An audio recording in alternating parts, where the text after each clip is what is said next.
أشهد أن لا إله إلا الله وحده لا شريك له وأشهد أن محمدا عبده ورسوله أما بعد فأعوذ بالله من الشيطان الرجيم بسم الله الرحمن الرحيم الحمد لله رب العالمين الرحمن الرحيم مالك يوم الدين إياك نعبد وإياك نستعين اهدنا الصراط المستقيم صراط الذين أنعمت عليهم غير المغضوب عليهم ولا الضالين. گذشته ذکر سریه ها و غزوات زمان حضرت رسول اکرم صلی الله علیه و سلم در جریان بود. در آن سریه بنی فزاره مورد بحث قرار گرفته بود. در تاریخ واقعی در مورد سریه علیه بنی فزاره ذکر شده که مربوط به قتل ام غرفه است. نحوه روایت این واقعه توسط برخی مورخان آشکارا نشان می‌دهد که خلاف حقیقت است. در طبقات الکبری آمده است که حضرت زید بن حارثه در سال 6 هجری برای تجارت عازم شام شد. ایشان اموال تجاری اصحاب پیامبر اکرم صلی الله علیه و سلم را همراه داشت. هنگامی که به نزدیکی وادی ذوقرا رسید، با گروهی از شاخه بنی بدر از قبیله بنی فزاره مواجه شد که ایشان و همراهانش را مورد ضرب و شتم قرار داده و اموالشان را به غارت بردند. پس از آن که حضرت زید بهبود یافت، به خدمت رسول الله صلی الله علیه و سلم حاضر شد و ایشان را از واقعه مطلع ساخت. رسول الله صلی الله علیه و سلم او را به سوی آن مهاجمان فرستادند. این گروه مسلمانان در روز پنهان می شدند و شبها حرکت می کردند. اما بنی بدر از حضورشان آگاه شدند. سپس حضرت زید و همراهانش صبحگاهان به آنان رسیدند. تکبیر گفتند و حاضران را محاصره کردند. ام غرفه را که نام اصلیش فاطمه بنت ربیعه بن بدر بود، به همراه دخترش جاریه بنت مالک بن حذیفه بن بدر دستگیر کردند. جاریه را حضرت سلم ابن اکوع اسیر کرد و به رسول الله صلی الله علیه و سلم هدیه داد. رسول الله صلی الله علیه و سلم سپس او را به حزم ابن ابی وهب بخشیدند. در این باره در برخی کتب تاریخی واقعی قتل ام غرفه به شکلی عجیب روایت شده است که پذیرش آن در پرتو تعالیم و عملکرد اسلامی امکان پذیر نیست. به هر حال در بعضی کتاب‌ها چنین نوشته شده است که قیس ابن محصر به سوی ام غرفه قصد کرد. او زنی پیر بود. قیس او را با نهایت سختی به قتل رساند. پاهای او را با طناب بست و به دو شتر متصل کرد.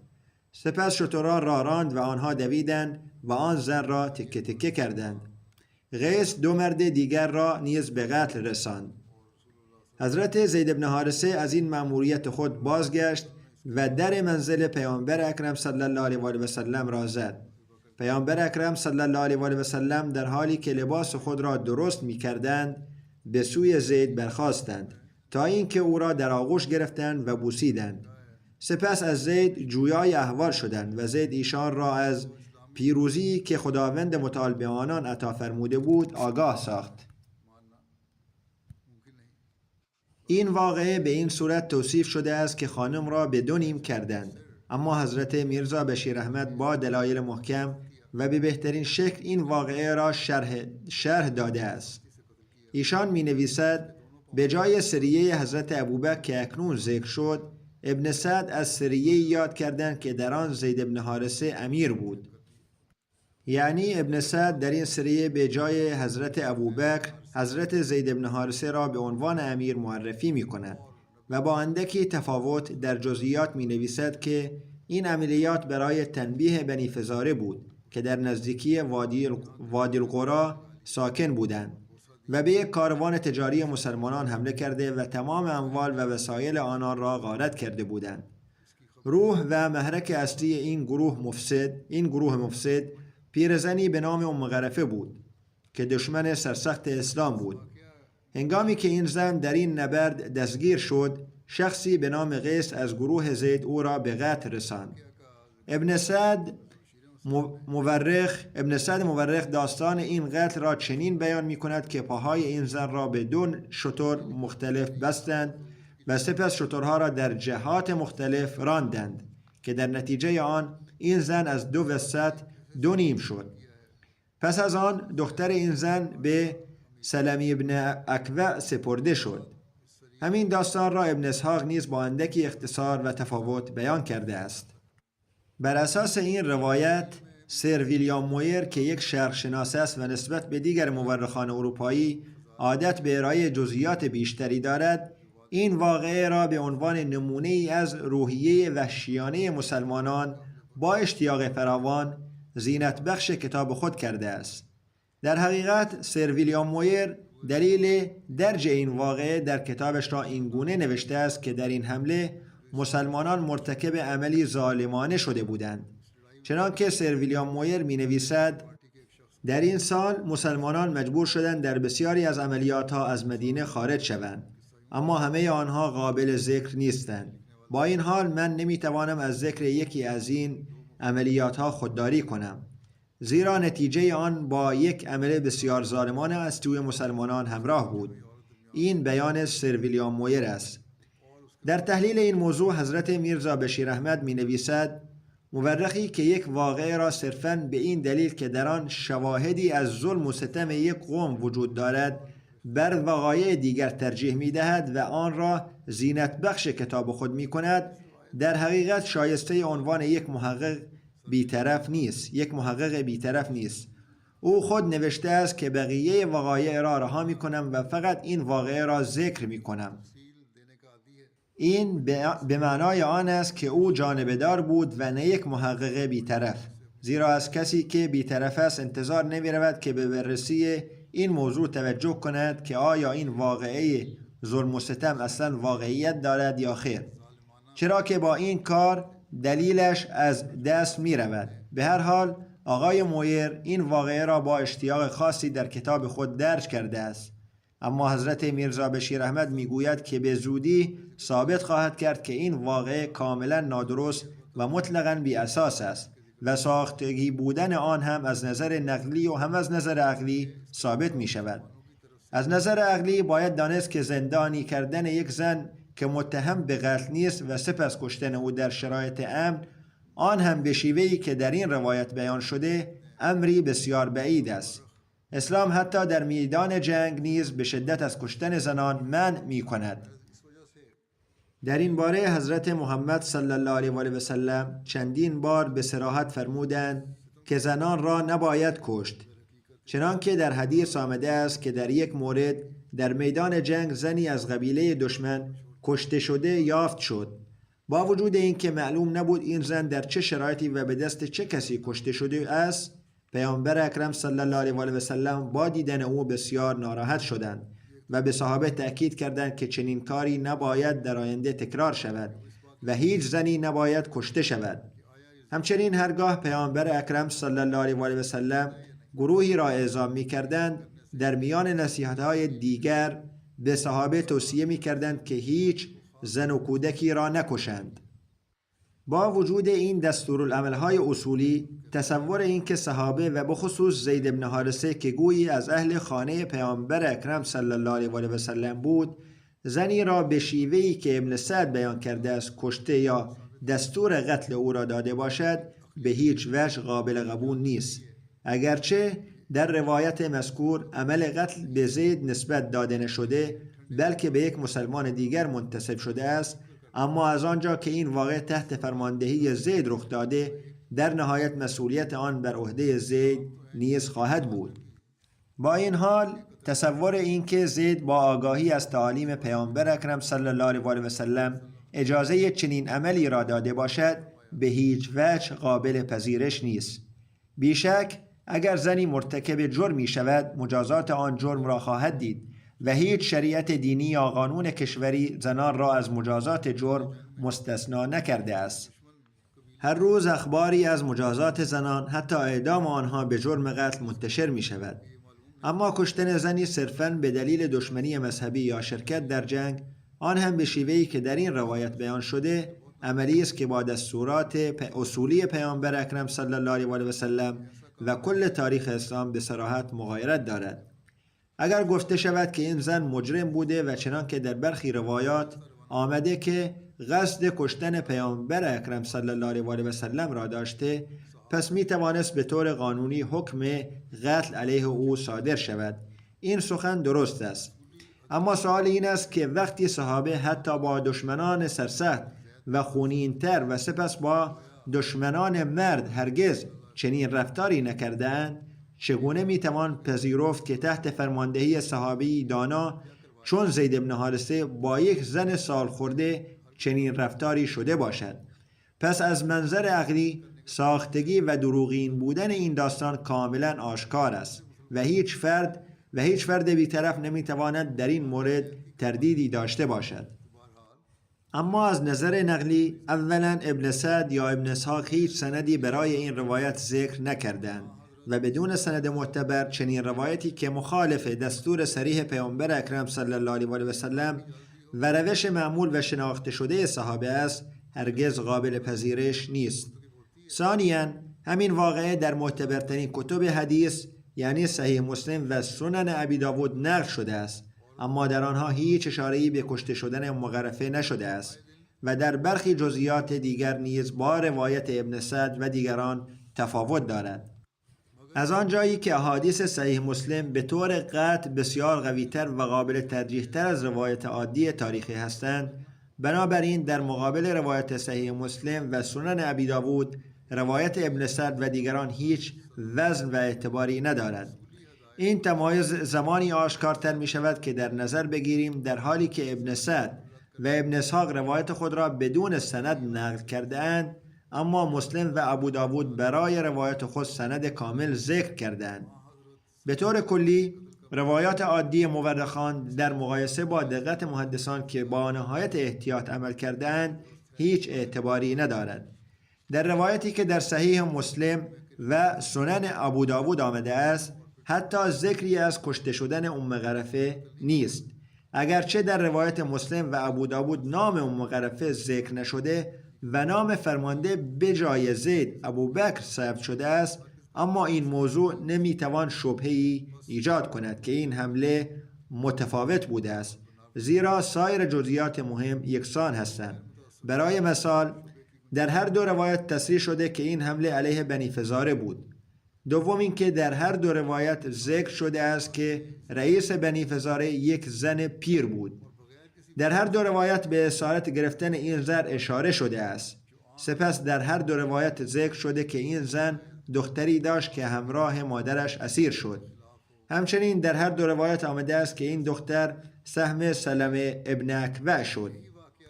علاوه بر این موارد مشترک دیگری نیز وجود دارد. حال تأمل کنید که آیا با وجود این اشتراکات مهم و اساسی کسی میتواند شک کند که اینها دو واقعه جداگانه هستند؟ اما ما تنها به استدلال عقلی اکتفا نمی کنیم، بلکه محققان پیشین نیز به صراحت نوشتند که واقعی که در صحیح مسلم و سنن ابو داود بیان شده همان واقعی است که ابن سعد به شکل دیگری ثبت کرده است. چنانکه علامه زرقانی و امام سهیلی و علامه حلبی با صراحت نوشتند که این همان واقعی است که ابن سعد و ابن اسحاق در داستان غرفه به اشتباه بیان کردند. اما دلیلی قوی‌تر برای اثبات این که این همان واقعه است این است که طبری این دو روایت را پهلو به پهلو و در کنار هم آورده و تصریح کرده است که این دو روایت مربوط به یک واقعه واحد هستند. در هر حال این مسئله کاملا قطعی است که روایت سلمه ابن اکوع در صحیح مسلم و سنن ابو داود همان واقعی را بیان می کند که ابن سعد و ابن هشام به اشتباه به نام سریه غرفه ثبت کردند. از آنجا که روایت صحاح یعنی این 6 کتاب حدیث که از کتب معتبر حدیث هستند با سند و از زبان یکی از شاهدان واقع نقل شده است، قطعاً بر روایت غیر مستند غیر مستند ابن سعد و ابن هشام ترجیح دارد. بنابراین هیچ شکی باقی نمیماند که داستان قتل ظالمانه ام قرفه کاملا دروغ و بی اساس است که به لطف یک دشمن پنهان اسلام و منافق به برخی روایت تاریخی راه یافته است. حقیقت این است که واقعیت این سری چیزی بیش از آنچه مسلم و ابو داود بیان کرده اند نیست. درد شدن یک واقعه غلط در تاریخ چیز عجیبی نیست، زیرا چنین مثالهایی در تاریخ هر قوم و هر کشوری یافت می شود.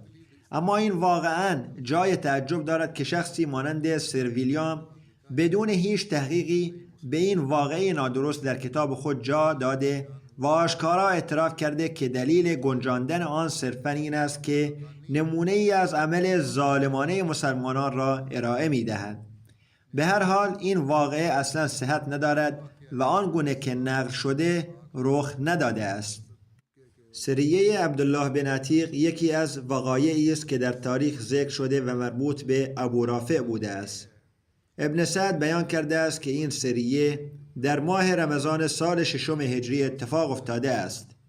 حضرت میرزا بشیر احمد که تحقیق خود را از کتاب‌های مختلف تاریخی گرفته این گونه نوشته است: در مورد زمان قتل ابو رافع در روایات اختلاف وجود دارد.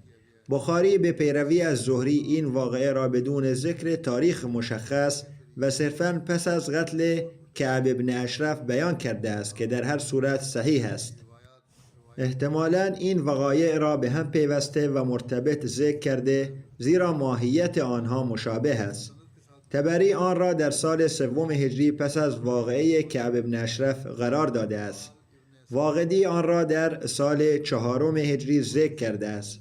ابن هشام به روایت ابن اسحاق آن را مطلقاً پس از غزوه بنی غریزه قرار داده که در اواخر سال 5 هجری رخ داده بود و بدین ترتیب میتوان آن را در اوایل سال 6 هجری در نظر گرفت. اما ابن سعد صراحتاً آن را در سال 6 هجری بیان کرده و اکثر مورخان از ابن سعد پیروی کردند. والله اعلم. ابن اسحاق روایت کرده است که وقتی غزوه خندق و ماجرای بنی غریزه به پایان رسید، سلام بن ابی حقیق یعنی ابو رافع از جمله کسانی بود که علیه رسول الله صلی الله علیه و سلم لشکر جمع کرده بود.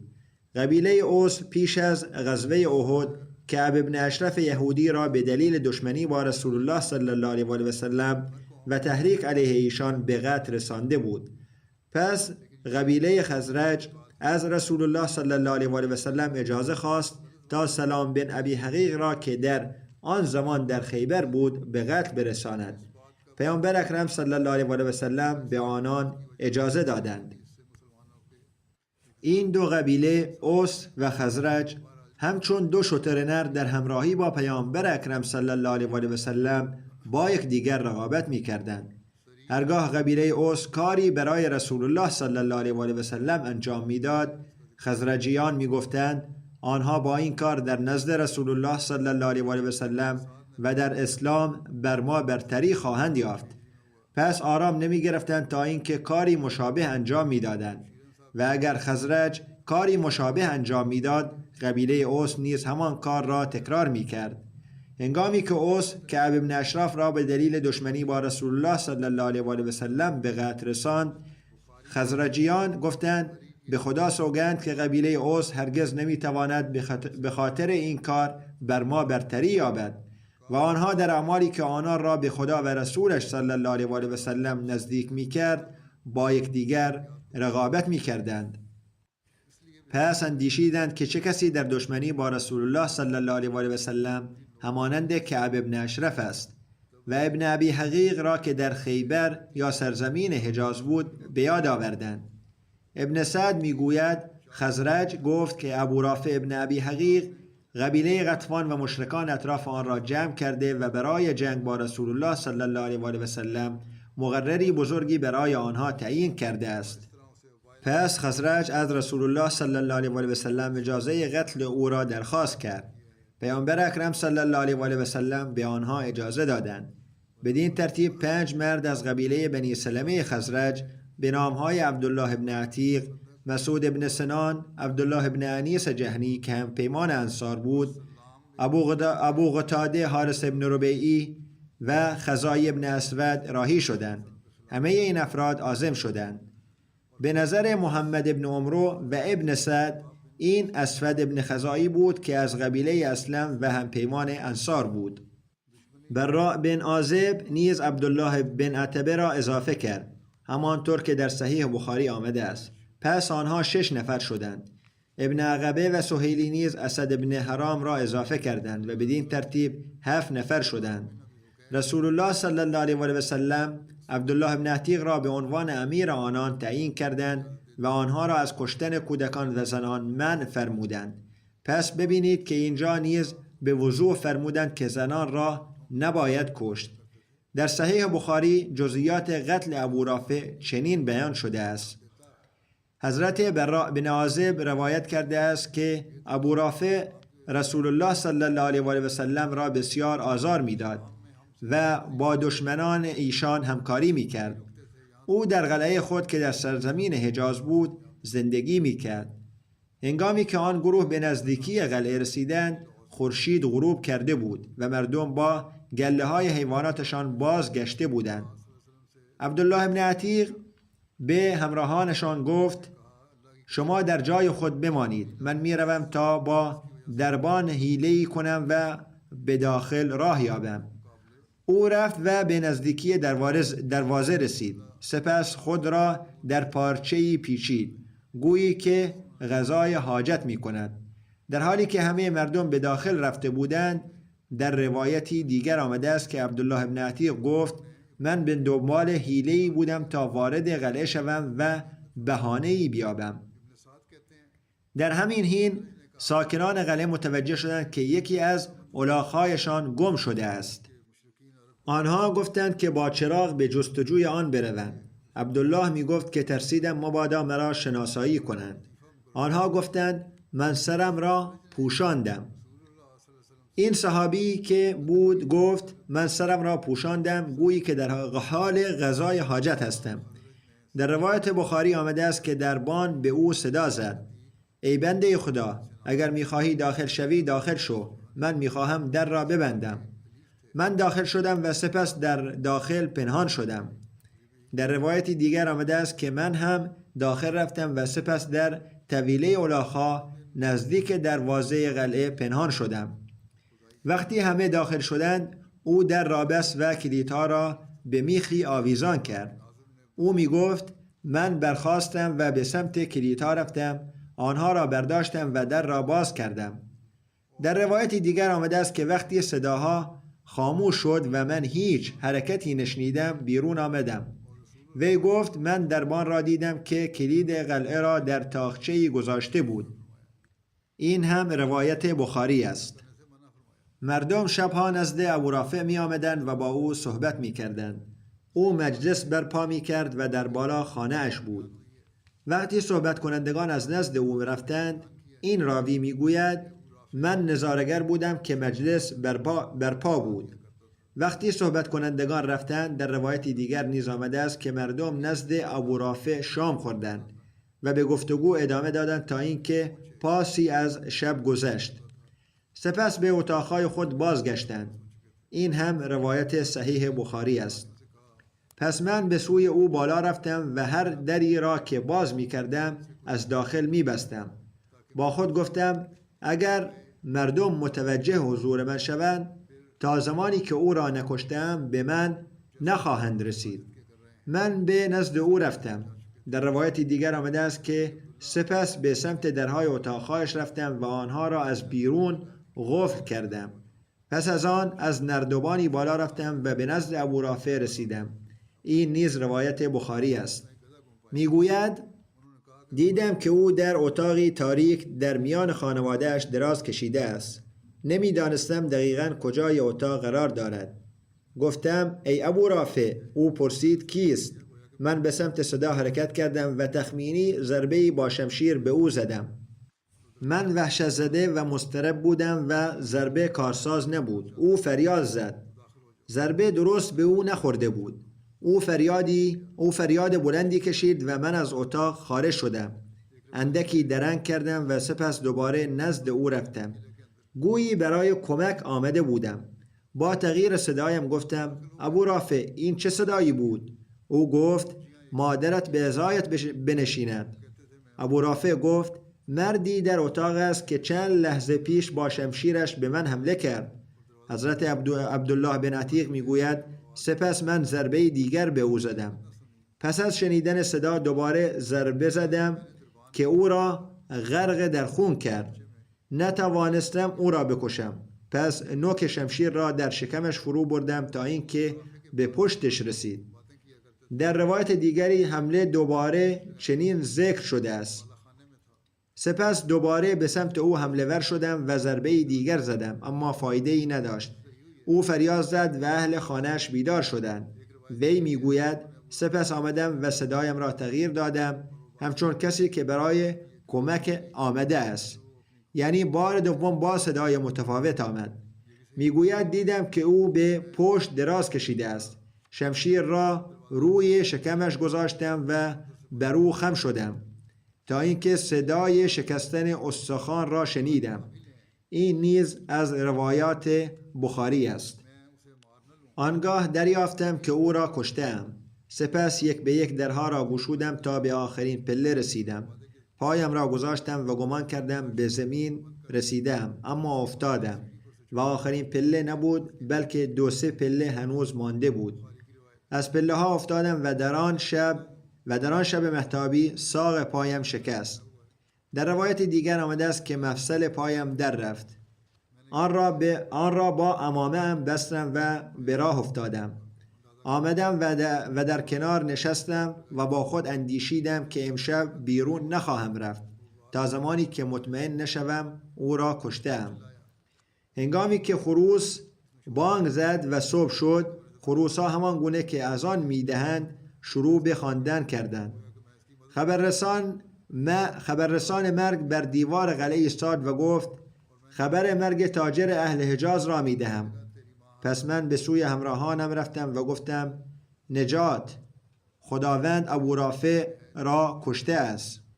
سپس نزد پیامبر اکرم صلی الله علیه و سلم رسیدم و به ایشان خبر دادم. حضرت به من فرمودند: پایت را جلو بیاور. من پایم را جلو آوردم و ایشان دست مبارک خود را بر آن کشیدند. پس از آن که دست ایشان بر آن کشیده شد، چنان دردم خوب شد که گویی هرگز دردی در آن نداشتم. در روایتی دیگر آمده است که عبدالله بن عتیق نقل کرد: من لنگان نزد یارانم آمدم و گفتم: بروید و به رسول الله صلی الله علیه و سلم بشارت دهید، زیرا من نمیتوانم بروم تا اینکه صدای خبررسان مرگ را نشنوم. چون صبح نزدیک شد، خبررسان مرگ بر فراز آمد و گفت: خبر مرگ ابو رافع را میدهم. عبدالله بن عتیق می گفت: برخاستم و به راه افتادم و هیچ دردی احساس نمی کردم. به یارانم رسیدم پیش از آن که آنها نزد پیامبر اکرم صلی الله علیه و سلم برسند. یعنی در این روایت نقل شده است که پیش از آن درد و ناراحتیش برطرف شده بود. امام بخاری این واقعه را از حضرت براء بن عازب روایت کرده است و در آن بیان شده که عبدالله بن عتیق به تنهایی ابو رافع را به قتل رساند. اما ابن عقبه، ابن اسحاق، محمد ابن عمر و ابن سعد و دیگران بیان کردند که عبدالله بن عتیق به همراه تمام یارانش در این قتل شرکت داشتند. حضرت میرزا بشیر احمد نیز این موضوع را تحلیل کرده و چنین بیان می کند: از میان رؤسای یهودی که با تحریک فتنه انگیز و آتش افروزی خود در اواخر سال 5 هجری فتنه خطرناک جنگ احزاب را علیه مسلمانان برپا کرده بودند، حیی بن اخطب همراه با بنی غریظه به کیفر اعمال خود رسیده بود. اما سلام بن ابی حقیق که کنیه‌اش ابو رافع بود، هنوز در منطقه خیبر آزادانه به فتنه انگیزی خود مشغول بود، بلکه شکست خفتبار احزاب و سرانجام هولناک بنی غریظه دشمنی او را حتی بیشتر کرده بود.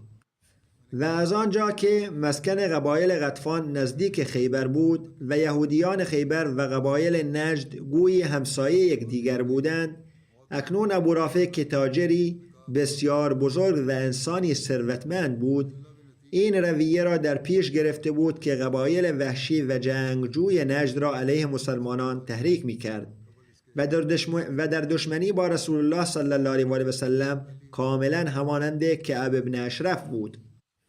چنانکه در این زمان که از آن سخن میگوییم، او با اموال فراوان به غطفانیان برای حمله به پیامبر اکرم صلی الله علیه و سلم کمک کرده بود. مال بسیاری زیادی به آنان داده بود و تاریخ ثابت می کند که خطری که در ماه شعبان از سوی بنی سعد برای مسلمانان ایجاد شده بود و برای مقابله با آن یک واحد نظامی تحت فرماندهی حضرت علی از مدینه اعزام شده بود، در پس آن نیز دست یهودیان خیبر بود که تحت رهبری ابو رافع همه این شرارتها را انجام می دادند. اما ابو رافع به همین بسنده نکرد. آتش کینه او تشنه خون مسلمانان بود و وجود پیامبر اکرم صلی الله علیه و سلم همچون خاری در چشمانش می خلید. سرانجام این تدبیر را اختیار کرد که همانند جنگ احزاب بار دیگر به سراغ قبایل غطفان و دیگر قبایل نجد رفت و برای نابودی مسلمانان شروع به جمع‌آوری لشکری عظیم کرد. پس از جنگ احزاب او دوباره شروع به تشکیل گروهی دیگر برای حمله مجدد نمود. وقتی کار به این جا رسید و صحنه‌های جنگ احزاب بار دیگر در برابر چشمان مسلمانان نمایان شد، برخی از انصار قبیله خزرج به حضور پیامبر اکرم صلی الله علیه و سلم آمدند و عرض کردند که اکنون تنها راه چاره این فتنه از میان برداشتن باعث و بانی آن یعنی ابو رافع است. این تنها درمان است. آن حضرت صلی الله علیه و سلم با این اندیشه که به جای خونریزی گسترده در کشور کشتن یک فرد مفسد و فتنه انگیز بسیار بهتر است، به این صحابه اجازه دادند و 4 صحابی خزرجی را تحت فرماندهی عبدالله بن عتیق انصاری به سوی ابو رافع روانه کردند. اما هنگام رفتن تأکید فرمودند که مراقب باشید هرگز زن یا کودکی را نکشید. دوباره تأکید کردند چگونه ممکن بود در آنجا زنی را به قتل برسانند. بنابراین این گروه در ماه رمضان سال 6 هجری اعزام شدند و با نهایت هوشیاری مأموریت خود را انجام داده و بازگشت و بدین ترتیب ابرهای این مصیبت از فضای مدینه کنار رفت. جزئیات این واقعه در صحیح بخاری که معتبرترین روایت در این مورد است به این صورت بیان شده است. همانطور که قبلا بیان کردم، وی به شیوه خود این واقعه را نقل کرده است که اینجا برای ابن عازب روایت می کند رسول الله صلی الله علیه و سلم گروهی از صحابه را به سوی ابو رافع یهودی فرستادند و عبدالله بن عتیق انصاری را به عنوان امیر آنان تعیین فرمودند. داستان ابو رافع این بود که او پیوسته رسول الله صلی الله علیه و سلم را بسیار آزار میداد و مردم را علیه ایشان تحریک میکرد و به دشمنان کمک میرساند.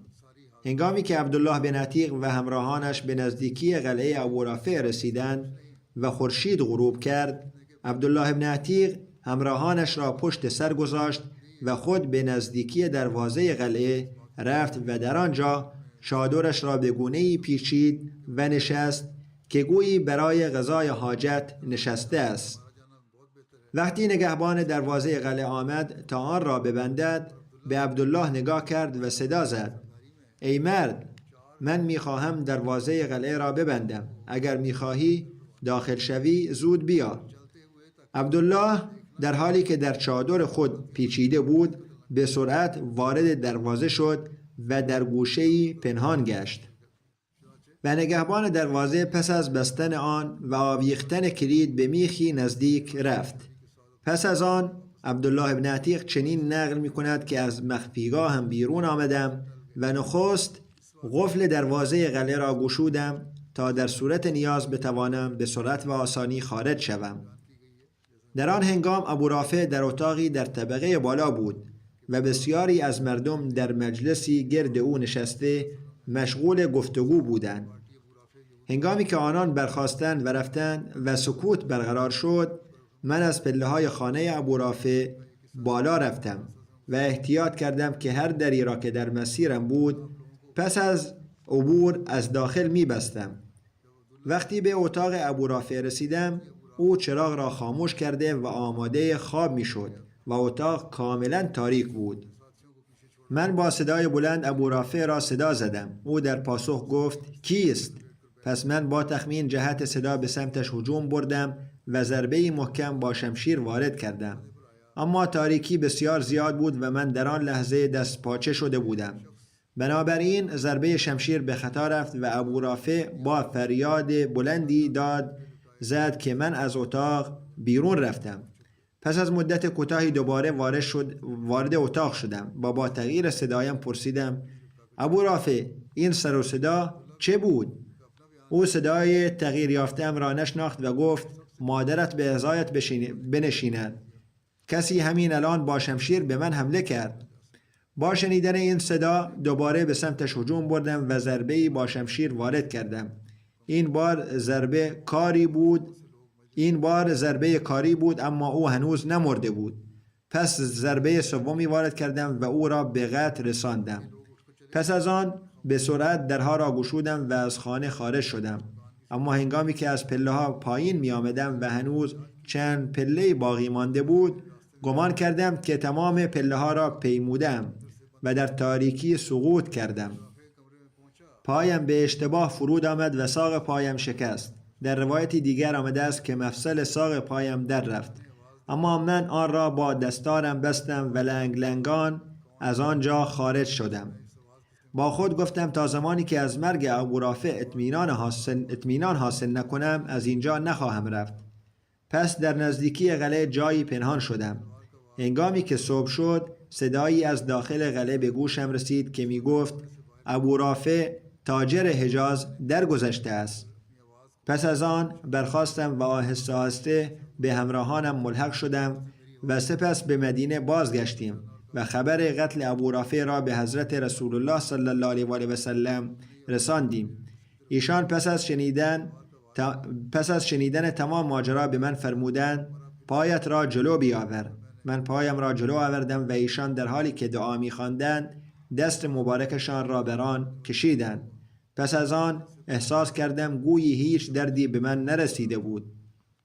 در روایت دیگر آمده است که هنگامی که عبدالله ابن عتیق به ابو رافع حمله کرد، همسر او با صدای بلند شروع به فریاد زدن کرد. من نگران شدم که مبادا صدای جیغ و فریاد او دیگران را هوشیار کند. پس شمشیر را به سوی همسر او بلند کردم، اما به یاد آوردم که پیامبر اکرم صلی الله علیه و آله و سلم از کشتن زنان نهی فرموده است. بنابراین از این قصد منصرف شدم.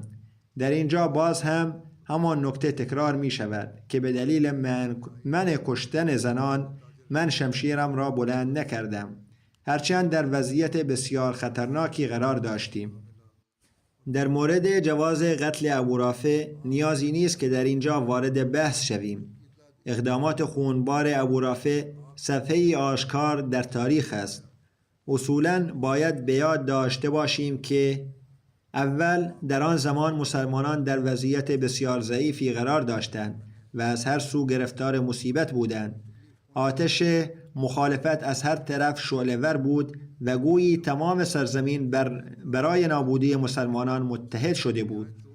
دوم، در چنین زمان حساسی ابو رافع بر آتشی که علیه مسلمانان افروخته شده بود نفت میریخت و با نفوذ، اعتبار و ثروت خود قبایل مختلف عرب را علیه اسلام تحریک میکرد. او در حال آماده سازی برای حمله‌ای مشابه غزوه احزاب بود تا قبایل وحشی عرب را دوباره متحد کرده و به مدینه یورش برند. سوم، در آن زمان در عربستان حکومتی وجود نداشت که بتوان از آن دادخواهی کرد، بلکه هر قبیله در جایگاه خود آزاد و مستقل بود. بنابراین راهی جز اتخاذ تدابیر دفاعی برای حفاظت از خود وجود نداشت. چهارم، یهودیان از قبل در حال جنگ با اسلام بودند و میان مسلمانان و یهودیان وضعیت جنگی برقرار بود.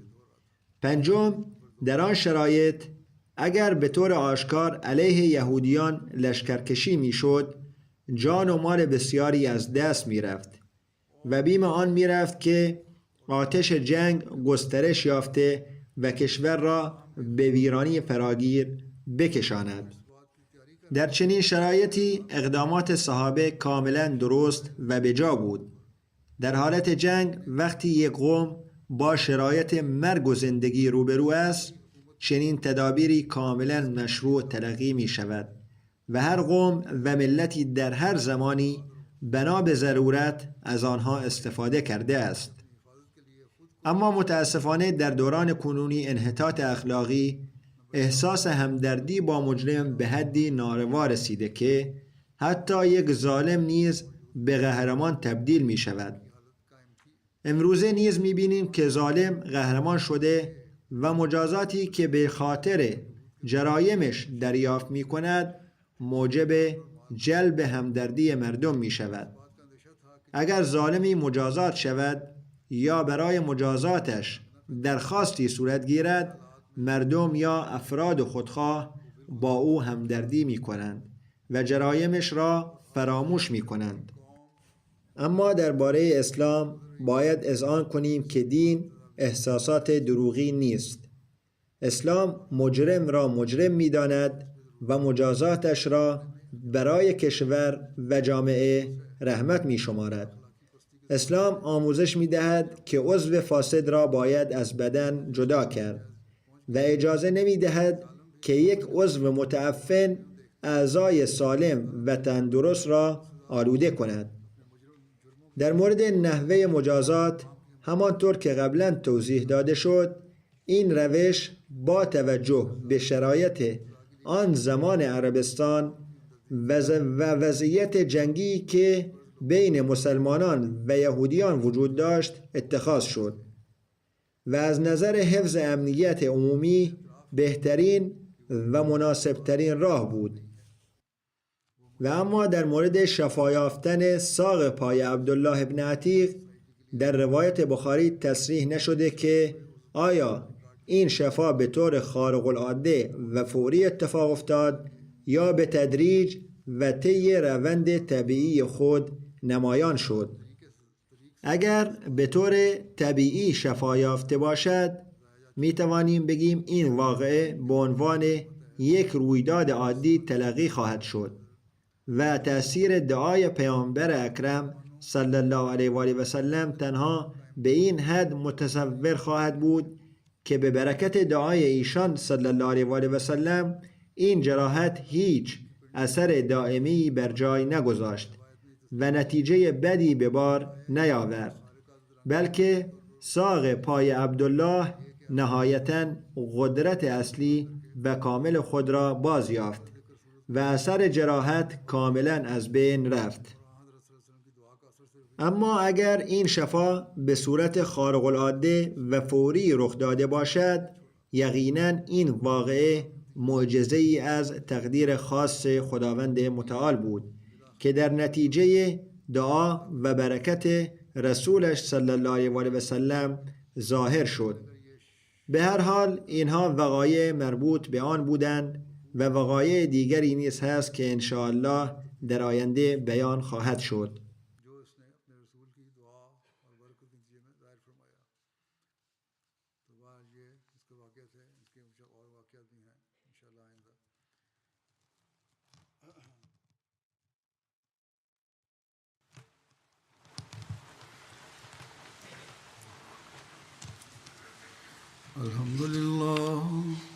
الحمد لله نحمده ونستعينه ونستغفره ونؤمن به ونتوكل عليه ونعوذ بالله من شرور أنفسنا ومن سيئات أعمالنا من يهده الله فلا مضل له ومن يضلل فلا هادي له ونشهد أن لا إله إلا الله ونشهد أن محمدا عبده ورسوله